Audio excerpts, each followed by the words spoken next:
अगं आपण जर गेलो तर इथली लोकांची सेवा कोण करणार? आता तिला काय समजवायचं? तर तिला हेही सांगितलं, हा जो मळा आहे ना हा त्या विठ्ठलाचाच आहे. विठ्ठलाचाच मळा असल्यामुळे आपण जर गेलो, आपण त्याचे काय आहोत, आपण त्याच्याकडे काम करतो. जर आपण गेलो तर तो मालक आपल्याला रागवणार नाही का? नागुणार असं होय, पण मग ते कधी येत नाहीत मळा बघायला.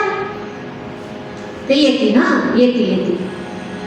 ते म्हणाले एवढे ते व्यस्त असतात की त्यांना इथे मळा आणि आपल्याला पूर्ण विश्वास आहे त्यांचा, म्हणून नाही बघायला येते. ते म्हणजे काही नाही बाबा, आता वारीला लोक जातात, आपल्याकडनं जातात ना, आपण काय करूया, यांच्याच मळा आहे ना तो, त्या मळ्यातली सगळी भाजी फुलं सगळं आपण एकत्र करू, फळं वगैरे, आणि आपण एखाद्या बुवांना, वारकरी बुवांना देऊया. ते जाऊन नेऊन देते. त्यांची शेती, त्यांचं आहे ना सर्व, त्यांना ते मिळालं पाहिजे. ठीक आहे म्हणा, हसले, तिला जवळ घेतलं, म्हणाले तू म्हणशील तसं.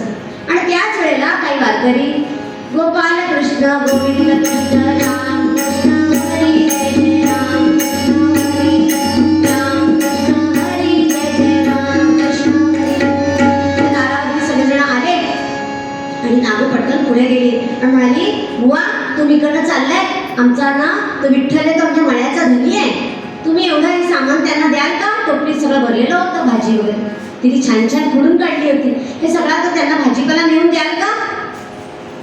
ते जे बुवा होते, टिळा लावलेले, नामस्मरण, स्वच्छ पांढरे कपडे घातलेले, पण काय होतं, अहंगंड होतं.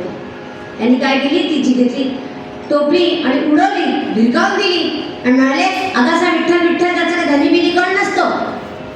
नाही माझे बाबा म्हणाले, ते बाबा म्हणाले हा मळा त्यांचा आहे. आणि काहीतरी त्यांना वेडवाकडं बोलून रागून ते निघून गेले.